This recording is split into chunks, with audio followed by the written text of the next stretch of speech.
Hey guys, welcome back to my channel, I mean. So I'm gonna study for a minute. I'm gonna study.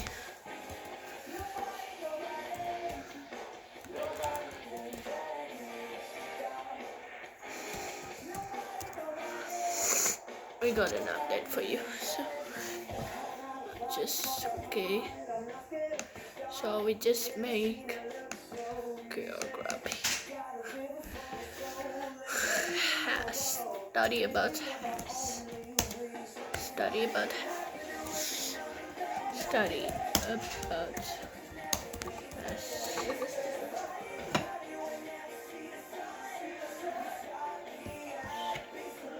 So we just in Google like what should I know about has? If it turned off by itself the camera, I'm gonna make part 2 I think. So hopefully nobody was watching this.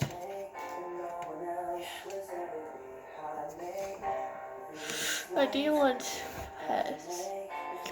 It covers subjects such as okay. Why is has important? Oh, so it's actively like shifted leaves. What do you do in has? Questioning and researching, analyzing. Oh, maybe we should reflecting. Oh, I mean researching. Researching about has. Researching about has research and comes education. Okay, this is cool structure. What is has in primary school? Huh? Sayang? I'm studying. I'm studying. Mandi dulu baru lanjut study. Ayo cepetan. I'm making Udah video. jam segini, ayo. I'm video. Ayo Wait. cepetan. So geography is the study of places and relationships between people and their environments. What are example of geography? Is the climate natural? Let me know about it on the YouTube. Yeah. Has. What the heck? Has for and geography for year 5. 5th grade geography. It's not what it means, but it says to be honest. Let's learn about geography first.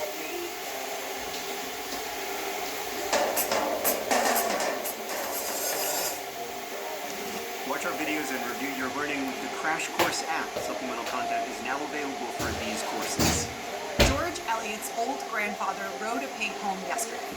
Mnemonics are great for trying to remember our 4th grade spelling words, but actually deciding what the word geography means is a bit trickier. Sure, you memorize state and world capitals, because everyone's impressed if you can rattle them off, like the capital of Canada, Ottawa.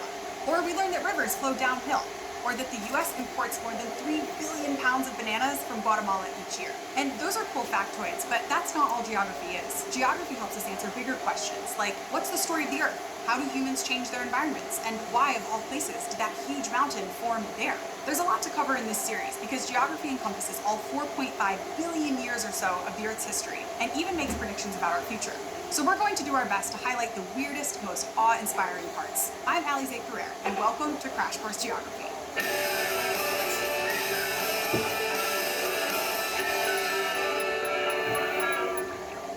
Let's take a closer look at that last factoid I threw out and go a little bananas. It might come in handy at a trivia game to know the volume of the US-Guatemala banana trade, but there must be more to the story.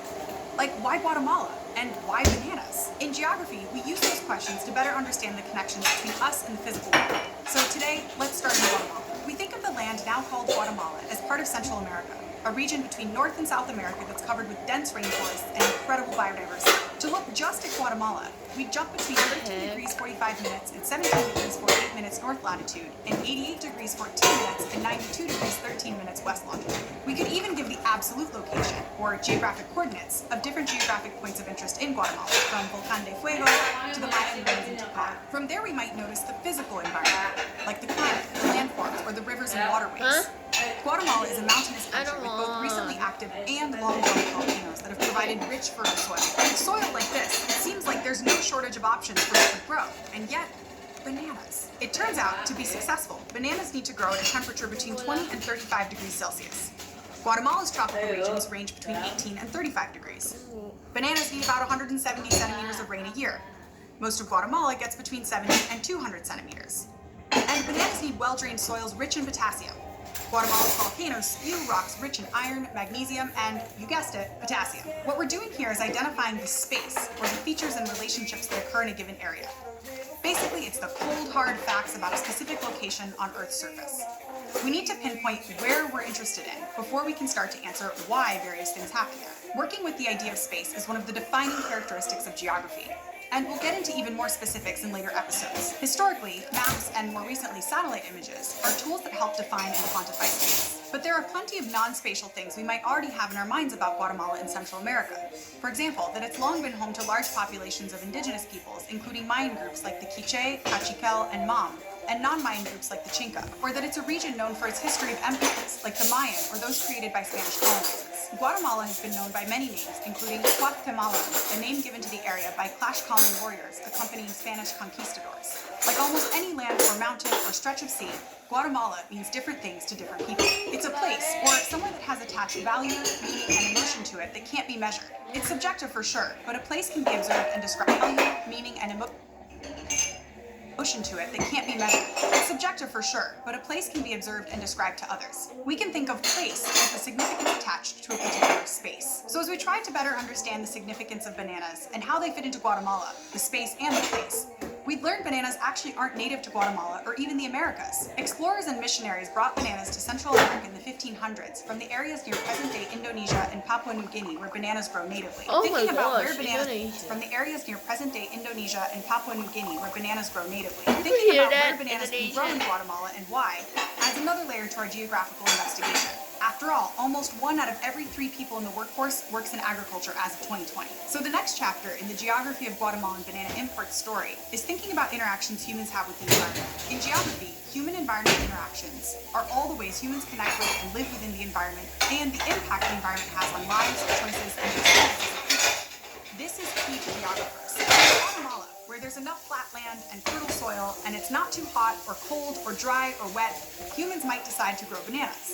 But that still doesn't tell us how bananas came to be one of the main crops grown in Guatemala, or why there's so much trade in bananas specifically with the US. If we think about demand economics, one answer for why the US imports more than 3 billion pounds of bananas from Guatemala each year is because there are no tariffs or import restrictions, and transportation costs are fairly low. Other banana hotspots like Ecuador, Panama, and India are a bit farther away, so transportation is more expensive. The greater the ocean distance, the higher the price.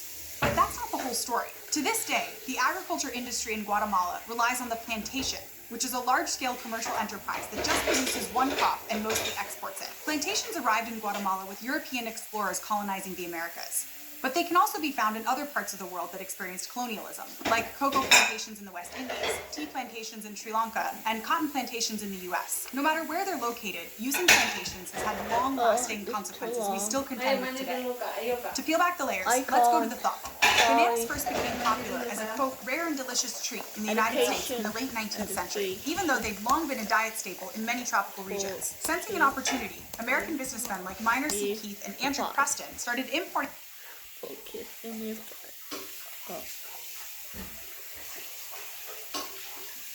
double kick. What the heck? Democracy. Yay, democracy, yay. I've been learning English. What the You can heck? easily train yourself to listen faster. Hey, facts.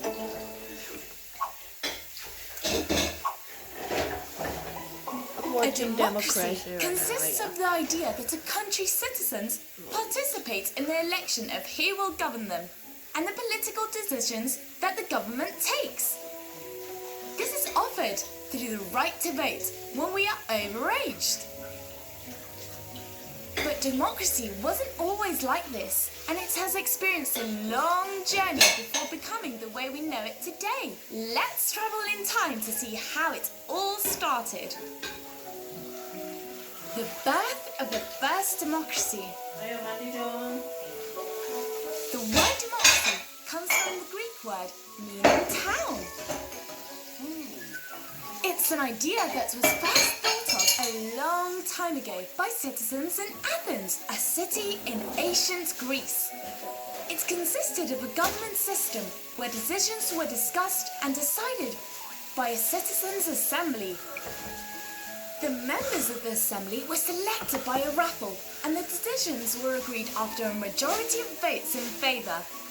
But what is true is that neither women or slaves could vote. They had no rights. Sometime after, the Greeks' democratic ideas travelled to Rome. They started to approve laws and chose their governors through citizens' assemblies. Although, if you wanted to be part of these assemblies, you had to be rich, noble, and very powerful. The town couldn't decide yet. It still wasn't an authentic democracy. In medieval times, democracies didn't exist.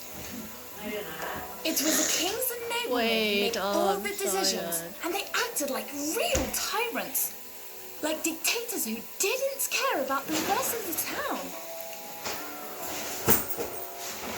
You should give me more time.